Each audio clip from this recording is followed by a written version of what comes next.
Well, the price of oil is still the big story of the day, and as crude prices continue to hang below $70 a barrel, energy producers are starting to feel the pinch. The profits of oil-rich countries are dwindling, but here in the U.S., low oil prices caused by the Organization of Petroleum Exporting Countries, we know them as OPEC, and their decision not to cut oil production. That move will mean pain for America's shale energy boom. The low prices are certainly a big boost to consumers and small businesses during the holiday travel season, but in the long run, will we pay a high economic price? Darren Schuringa is the Chief Investment Officer at Yorkville Capital to give us some of the answers. Now, Darren, this sounds like a familiar play. I remember in the 80s, ethanol was the big American energy boom. OPEC decided not to slow production, actually increase production and kill that industry. Is this the same playbook here? It's not too far off. I think what this has done with OPEC right now, it's actually legitimized the shale plays. I've heard a lot of people say, shale's not for real, the decline rates are too rapid, we're going to run out of fuel soon, and the U.S. will be dependent again upon foreign-sourced oil and energy supply. So when I see this, it's like OPEC is really taking note of the U.S. right now by cutting the price of oil, or really by not cutting production, Saudi Arabia specifically, they've let oil prices drop. So what's happened is the OPEC put, correct, Saudi Arabia stepping in there, lowering supply as demand weakens or oversupply comes on to keep prices stable.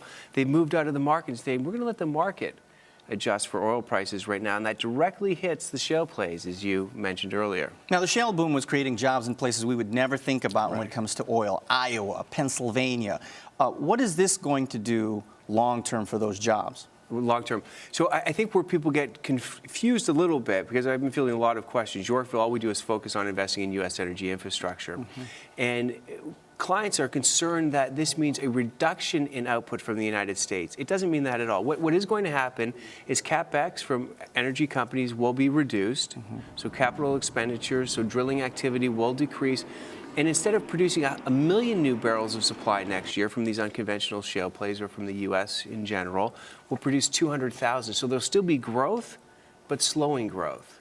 At what point does this become sort of a weapon that blows up in your face when it comes to OPEC? What is the bottom line? How far can they take this?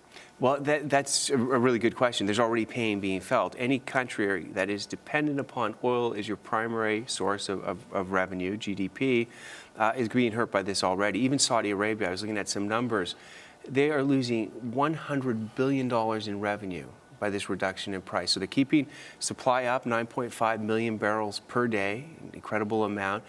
But given the price decline, it's costing them $100 million. I mean, but long term, though, we're still going to need oil.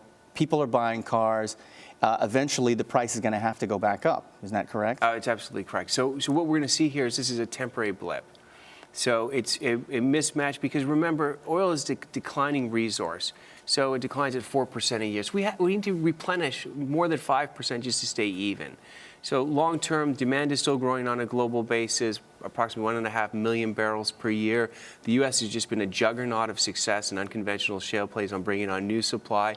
Temporary imbalance, probably last. We see oil prices maybe the end of this year, so one more month into the first half of next year, a little bit of problems till we start to get a stabilized market. So mid-2015 into 2016, sort of the new normal in energy for us is $80 to $100 a barrel.